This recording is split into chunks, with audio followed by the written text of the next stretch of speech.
Birshut Moray Rabotai, avec la permission d'Hachem. Aujourd'hui, je veux parler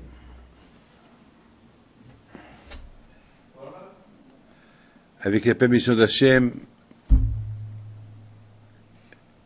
Aujourd'hui, je veux parler sur l'importance de la paracha de Tzitzit. Vous savez que dans la paracha de Shelach Lecha, dans Hachem, il a envoyé les Meraglim pour espionner Israël, les explorateurs, et malheureusement, les bénis Israël, ils ont parlé du Lashon Hara sur Eretz Israël, et le fait qu'ils ont parlé Lashon Hara sur Eretz Israël, alors Akadosh Baruch Hu, il a juré que tous les Juifs qui ont écouté et accepté la médisance sur Eretz Israël, eh ben, ils n'auront pas le zéro de rentrer en Eretz Israël. Et Akadosh Baruch Hu, il les a punis pendant 40 ans dans le désert. C'est quoi la punition? Au fait, c'est pas une punition, parce que pendant ces 40 ans-là, ils ont étudié la Torah. Pendant ces 40 ans-là, ils ont vu des miracles. Donc, il faut être réaliste que pendant ces 40 ans, et en plus, pendant ces 40 ans-là, Moshe Rabbeinu, il est resté vivant. Il n'est pas mort. Donc, quelque part, c'était extraordinaire. C'était des bons 40 ans. C'était des bons 40 ans. Donc maintenant, tout ce qui s'est passé exactement, c'est que les bénis Israël, ils avaient vraiment regretté la médisance qu'ils ont parlé sur Eretz Israël. Ils ont fait teshuva. Ils ont prié à Akadosh Baruch Hu que Hachem leur pardonne. Et Akadosh Baruch Hu a dit non, je ne pardonne pas, parce que c'était de la médisance gratuite. Comment? Moi, je vous donne la terre que j'ai promis à Abraham, Isaac et Yaakov, et vous ne voulez pas rentrer là-bas?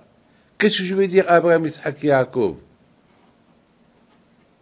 Et en plus, vous avez critiqué la bonne terre, alors que je leur ai dit, vous allez tous mourir ici, dans le désert, et aucun ne va rentrer en Israël, à l'exception de 2 personnes.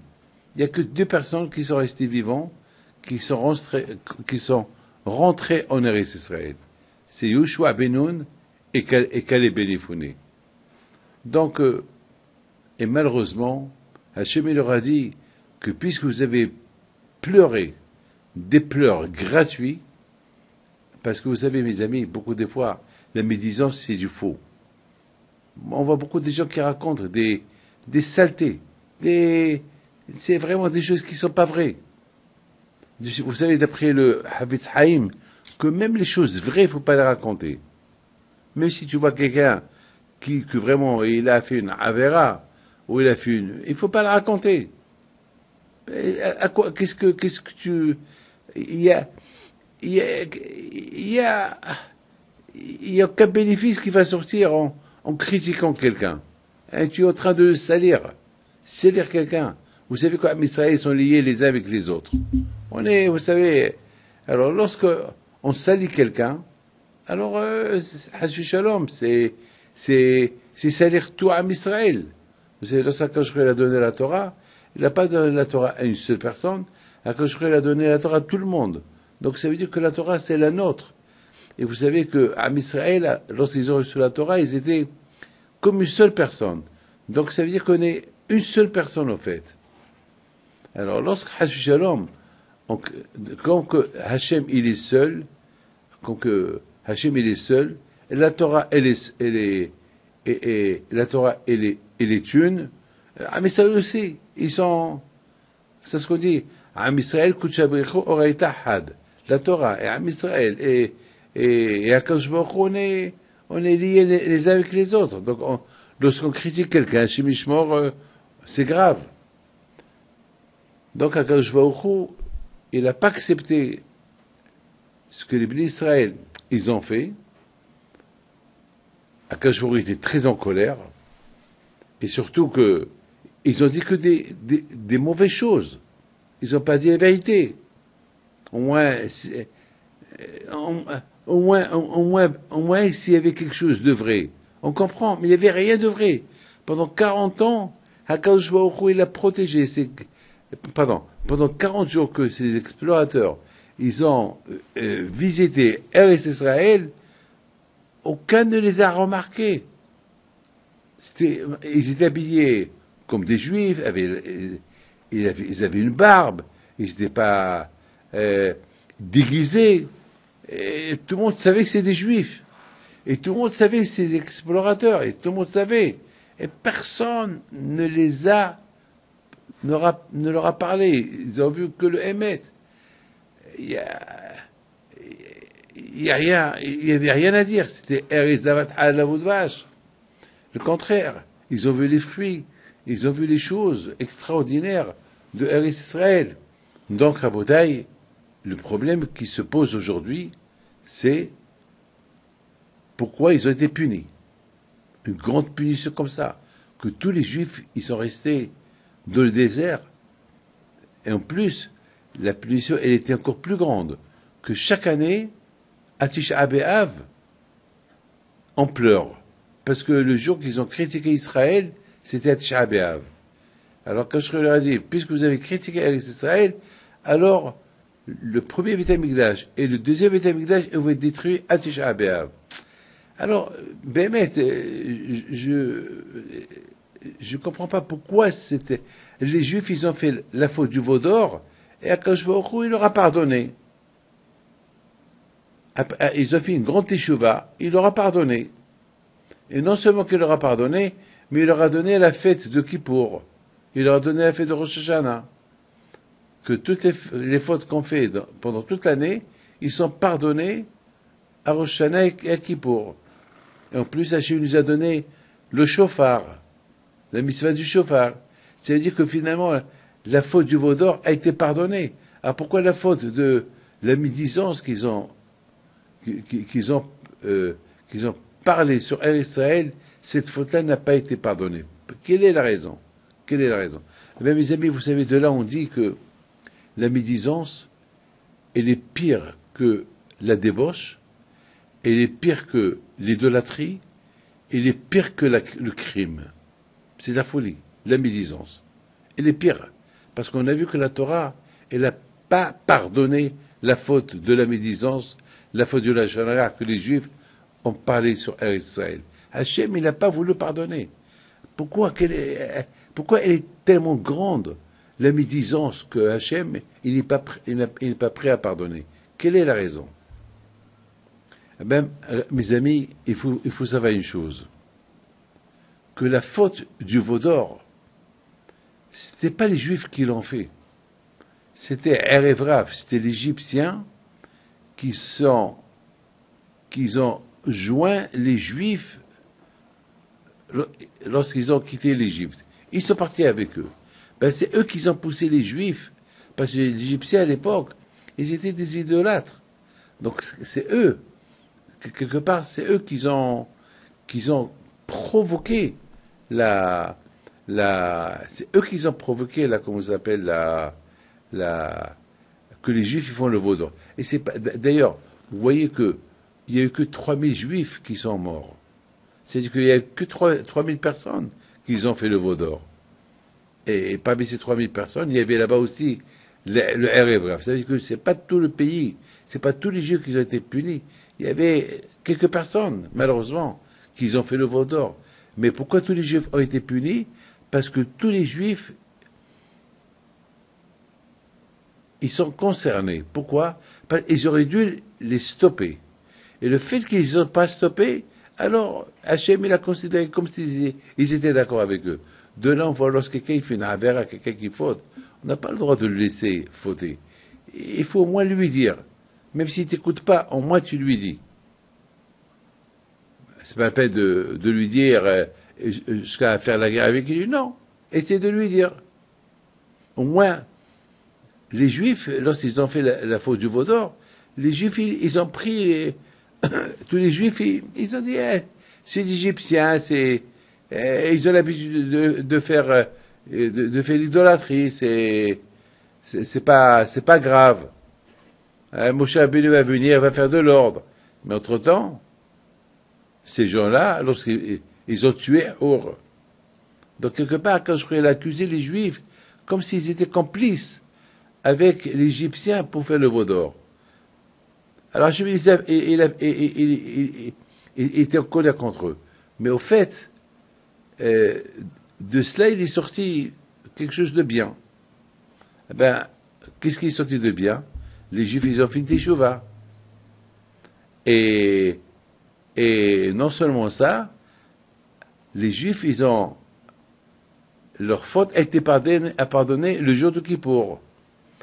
Et chaque jour, de Rosh Chodesh Elul jusqu'à Kippour, pendant 40 jours, les Juifs, ils faisaient les slihot chaque matin. Et chaque matin, ils faisaient le shofar. Pourquoi ils faisaient le shofar? Pour se rappeler, pour ne pas qu'ils fassent des bêtises. Donc, Akadosh Baruch Hu, il leur a dit, puisque vous avez fait Teshuvah pendant 40 jours, alors chaque année, je vais vous pardonner les fautes que vous faites pendant toute l'année. Et c'est à Kippour. Donc, quand même, de la faute du veau d'or, il y a des bonnes choses qui sont sorties de la faute du veau d'or. Et plein de choses. Rosh Hashanah, Kippour, le shofar, c'est extraordinaire. Mais pour la médisance, là, c'était tous les Juifs qui ont pleuré. C'était pas que les 10 explorateurs qui ont critiqué Israël, c'est que chaque explorateur, il était le chef de sa tribu. Donc, ils ont fait pleurer toutes les tribus. C'est de la folie. Tout le monde a pleuré. Il n'y a que Shevet Lévi qui n'a pas pleuré. Shevet Lévi, eux, ils sont dans leur coin, ils n'ont pas pleuré. Mais tout le monde a pleuré. Et même la tribu de Yehuda, eux aussi, ils ont pleuré. Parce que la tribu de Yehuda, la majorité des Juifs ont pleuré. Donc la tribu de Yehuda, ils n'ont pas cru à comment ça s'appelle, à Caleb ben Yefouné. Et même la tribu de Ephraïm, parce que Yoshua ben Nun, il était de la tribu de Ephraïm, aussi ils n'ont pas cru. Donc ça veut dire 12 tribus. Ces 10 explorateurs, ils ont fait pleurer les 12 tribus contre Moshe Rabbeinu. Pourquoi tu nous as libérés de l'Égypte? Pourquoi on n'est pas... Et c'était la veille de Tisha B'Av. La faute était grande. La faute était énormément grande. Donc c'est la raison pourquoi Akadosh Baruch Hu, il leur a dit, si vous étiez uniquement une petite poignée de Juifs, ça va, je vous pardonne. Faites Teshuvah, je vous pardonne. Mais là, vous tous, vous avez comment? Moi, je dis que la terre d'Israël, elle est bien.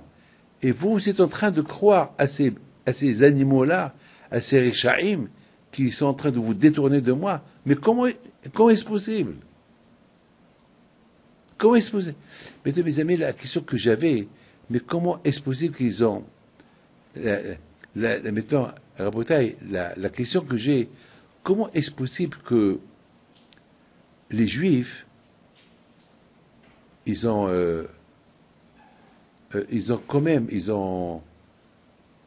mis la parole d'Hachem en doute. Comment? Avec tout ce que Hachem il a fait pour eux, tous les miracles que Hachem il a fait au Béni Israël, en Égypte, et pendant la traversée de la mer, et aussi les miracles de, je sais pas moi, la manne qui descend du ciel, ils étaient entourés des 7 nuées. J'ai pas compris comment ils sont tombés dans le piège. Vous savez, je sais pas comment ils sont tombés dans le piège. Ils savent que critiquer Eretz Israël, c'est critiquer la Torah, parce qu'il y a beaucoup d'émissions qui sont liées avec Israël. Critiquer, il y a Yoshua ben Nun était le bras droit de Moshe Rabbeinu. Il était le bras droit de Moshe Rabbeinu, Yoshua ben Nun. Et tout le monde voit que Yoshua ben Nun, il parle du sur Israël, comme personne le croit. Il met en doute les paroles de Yeshua ben Nun. Quand même, comment il s'appelle et en plus, Yeshua ben Nun, il a aucun intérêt de critiquer, il a aucun intérêt de critiquer Israël, parce que Yeshua ben Nun, il est un homme honnête, il est un tzaddik, c'est lui qui a fait la guerre contre Amalek, lui, c'est le chef du doute, celui qui a éliminé Amalek, qui a apporté le doute dans la Emouna HaKadosh Baruch Hu. Yeshua, il représente la Emouna HaKadosh Baruch Hu, Yeshua ben Nun. Comment mettre ces paroles en doute? Comment mettre les paroles en doute de Caleb ben Yefouné? Caleb ben Yefouné, c'était un tzaddik, il était marié avec Myriam, la sœur de Aaron. Et la sœur de Aaron, et la sœur de Moshe Rabbeinu, c'était Myriam. Et Caleb était marié avec Myriam. Et en plus, rien que pour quelques paroles que Myriam, elle a parlé contre son frère Moshe Rabbeinu, quelle parole elle a dit? Elle dit pourquoi Moshe il a divorcé de Sipora. C'est tout. C'est tout ce qu'elle a dit. Et ça y est, pour nous, ça y est du tout. Pour nous, dire un petit mot comme ça, c'est rien du tout. Et c'est ce qu'elle a dit. Pourquoi Moshe il a divorcé de Sipora? Dans la paracha de Béalotra. Et à Akash il a puni, il a eu la lèpre pendant 7 jours. Je comprends pas. Ils ont vu, les Juifs, ils ont vu que pour quelques mots qu'elle a dit Myriam sur son frère, elle a eu la lèpre pendant 7 jours. Et pendant 7 jours, les Juifs, ils n'ont pas bougé de leur place. Jusqu'à que Myriam elle a guéri de sa lèpre. Et là, ils sont en train de critiquer Israël. Et non seulement ils critiquent Israël, ils ont commencé à critiquer Yeshua et Caleb. Chacun dans sa tente, il critique Yeshua et Caleb. C'est vraiment du Lashon Hara. Comment ils n'ont pas eu peur qu'en parlant de Lashon Hara sur 2 tzadikim, ils vont être punis. Myriam la tzadikette, elle a été punie pour une phrase qu'elle a dit.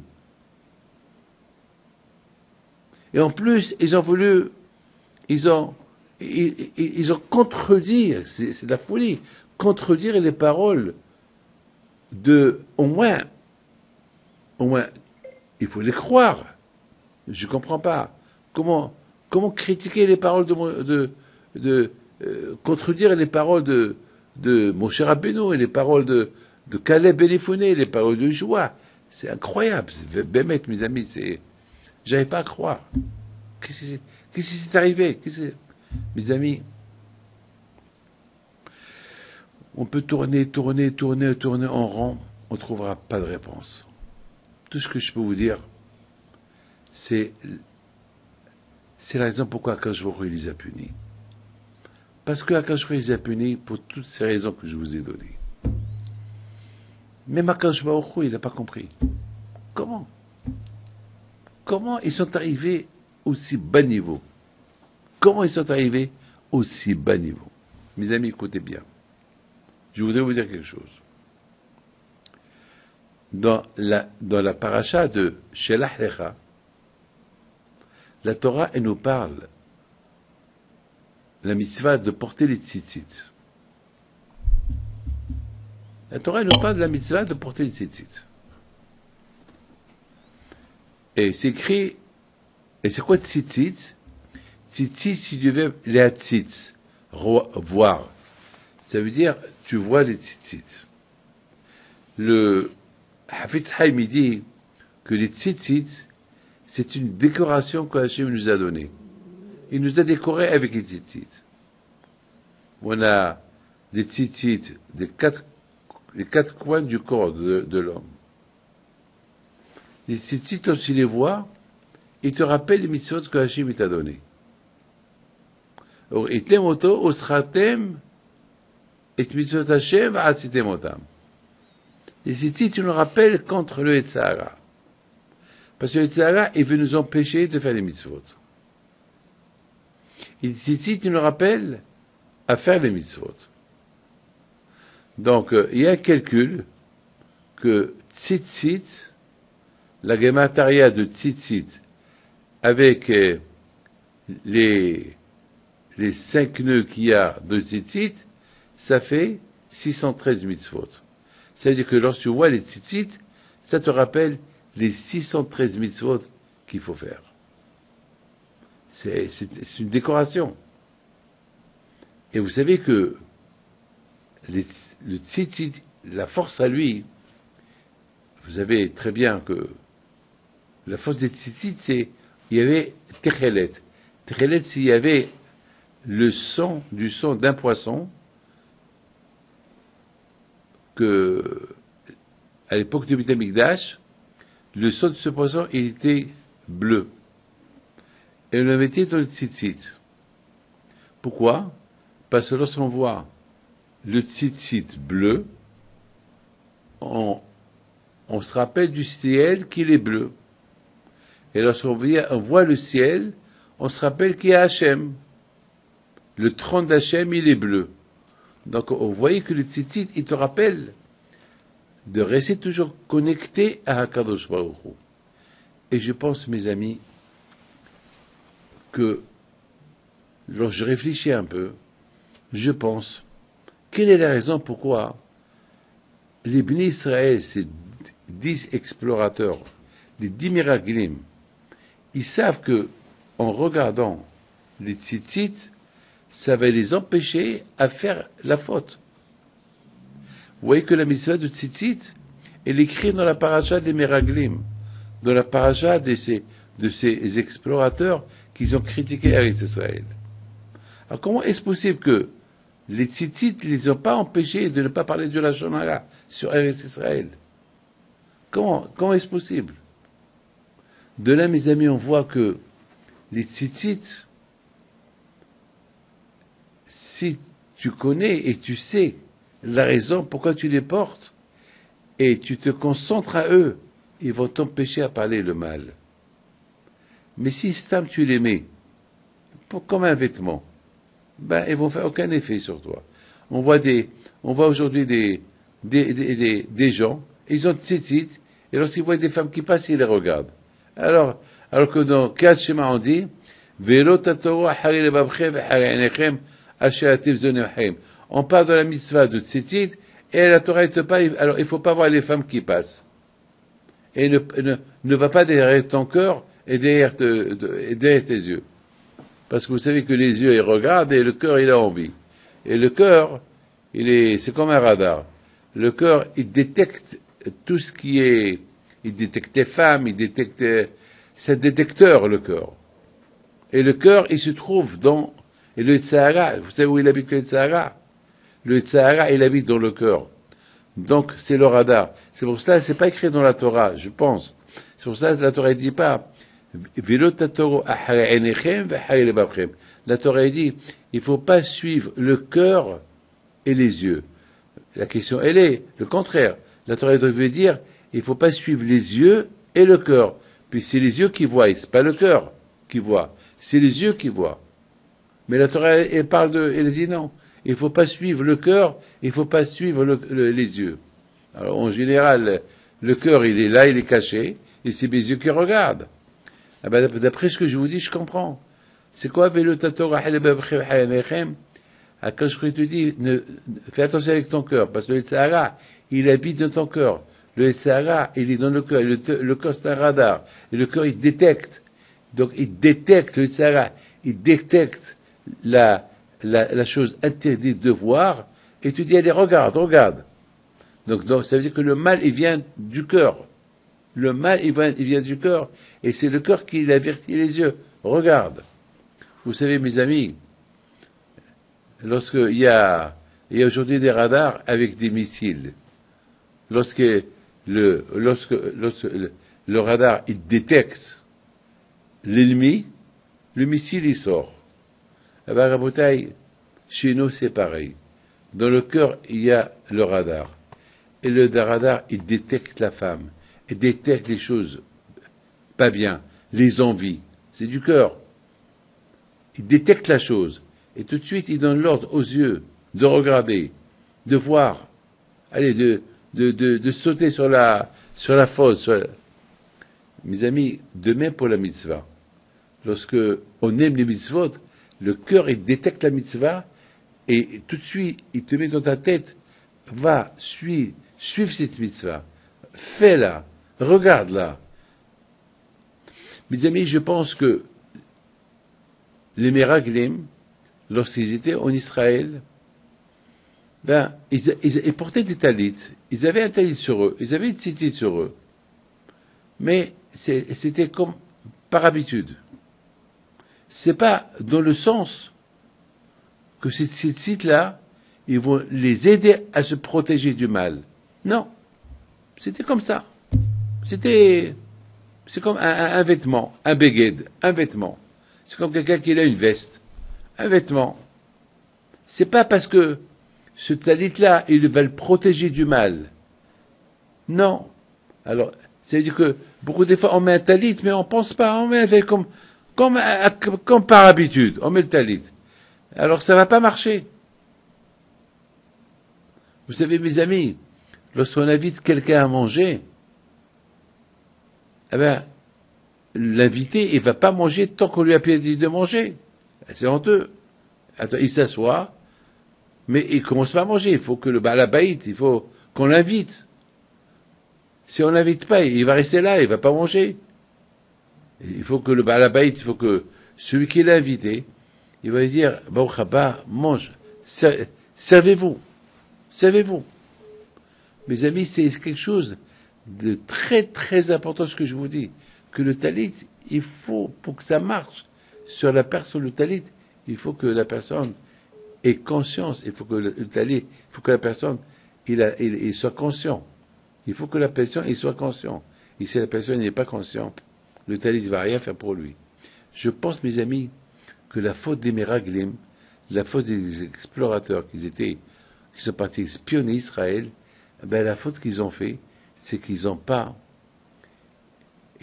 pas utilisé l'arme nucléaire, l'arme des tzitzit qui va protéger le cœur et les yeux pour ne pas parler de la médisance. Et puisque ils l'ont porté comme un vêtement, ça n'a pas fait d'effet pour eux. Et puis, ils ont critiqué Israël.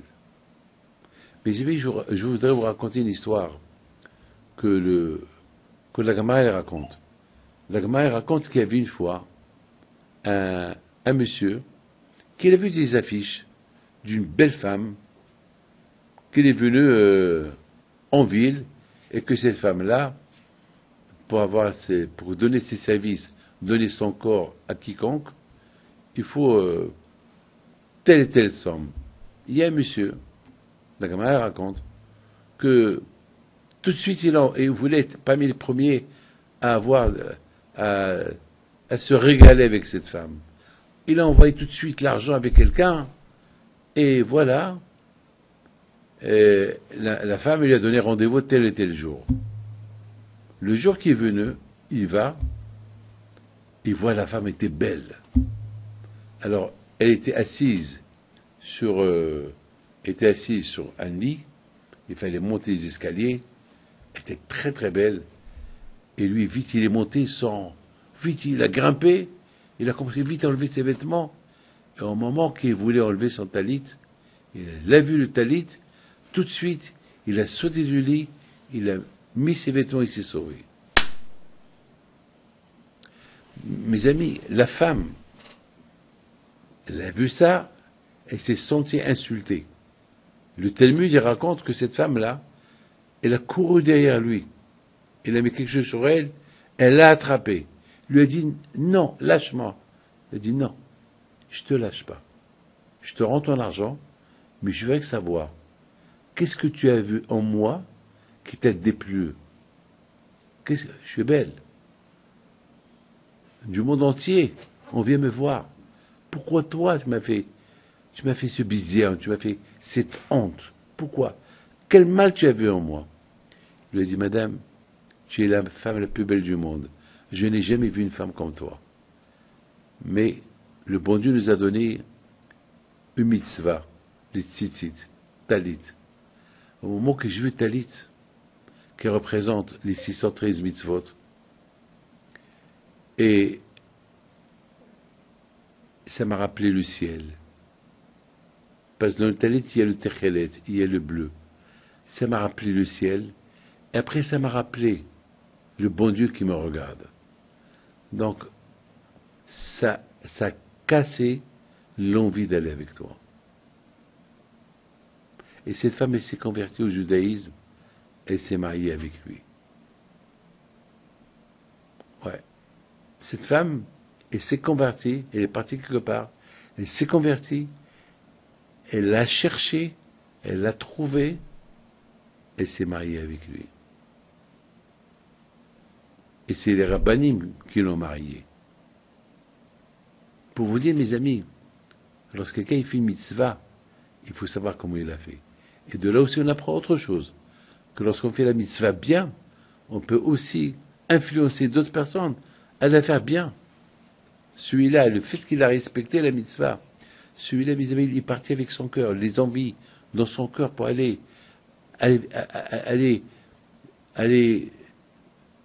avec cette femme-là pour ses plaisirs. Le cœur qui était chaud, le cœur qui était bouillant. Et voilà, ses yeux, ils ont vu ce qu'ils ont vu. Le talit, ça l'a rappelé qui est Hachem. Mais ça veut dire, mes amis, pour arriver à ça, il faut que vraiment le talit, il soit important dans tes yeux. Il ne faut pas considérer le talit comme un vêtement que tu portes. Il faut considérer le talit comme une mitzvah que le bon Dieu t'a donné pour qu'il te protège. Mes amis, il y a une différence en ce que si tu as une carte bancaire qu'elle est vraie, vraiment qu'elle est vraie, ou une fausse carte, c'est avec une photocopie que celui qui la voit, il voit une carte bancaire, mais elle n'est pas vraie. Lorsque tu vas l'utiliser, elle ne va pas te donner de l'argent parce qu'elle est fausse. Si tu vois dans la mitzvah que le bon Dieu t'a donné une vérité, tu vois que cette mitzvah-là, elle va t'aider comme le bon Dieu t'a donné, tu vas voir cette mitzvah-là comme une médaille que le bon Dieu t'a donnée pour te faire protéger, elle va t'aider. Mais si tu utilises cette mitzvah que le bon Dieu t'a donnée, c'est pour te débarrasser, comme ça, par habitude, elle va pas t'aider.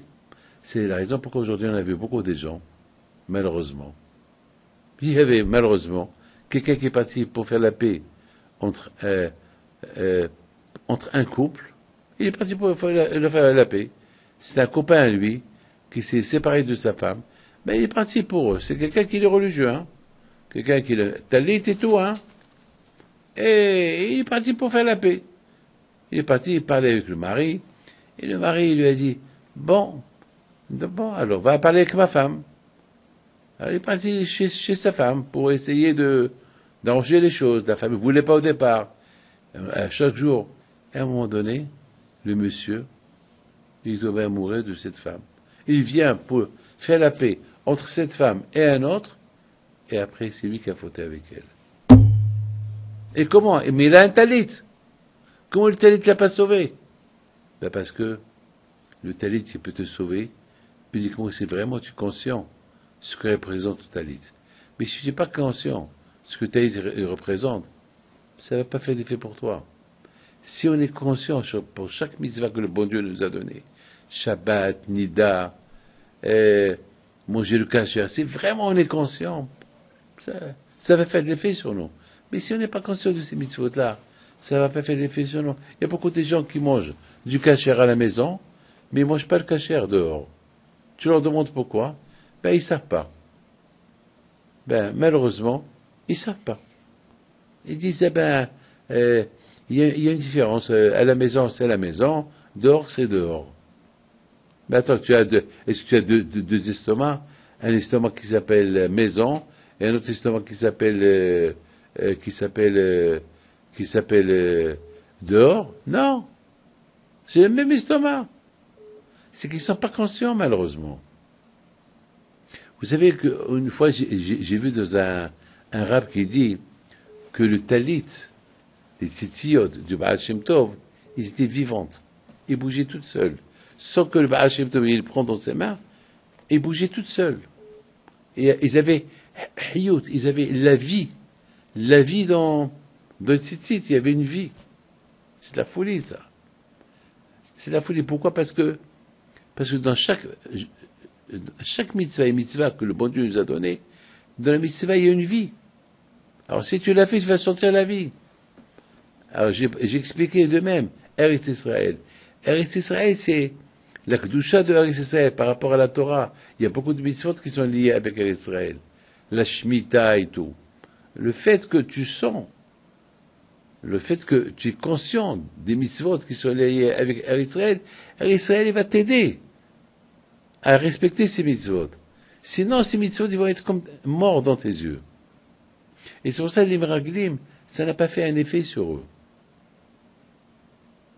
Pourquoi? Parce que ils n'ont pas senti la vie spirituelle qu'il y a dans la terre de Israël.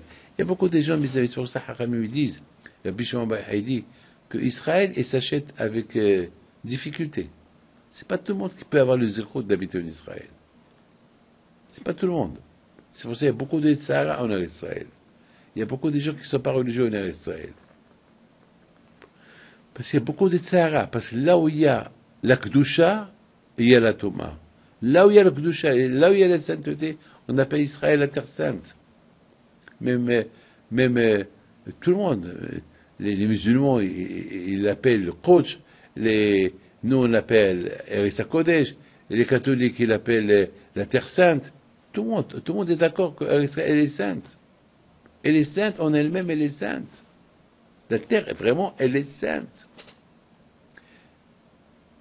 Qui la rend sainte? Les mitzvot qui sont ancrés dans la terre de Eretz Israël. C'est ça qui la rend sainte. Donc, mes amis, qu'Akadosh Baruch Hu vous protège, il vous donne la santé, baracha v'atzlacha, et que B'ez Hashem, on verra Mashiach, b'mehera v'yameinu amen.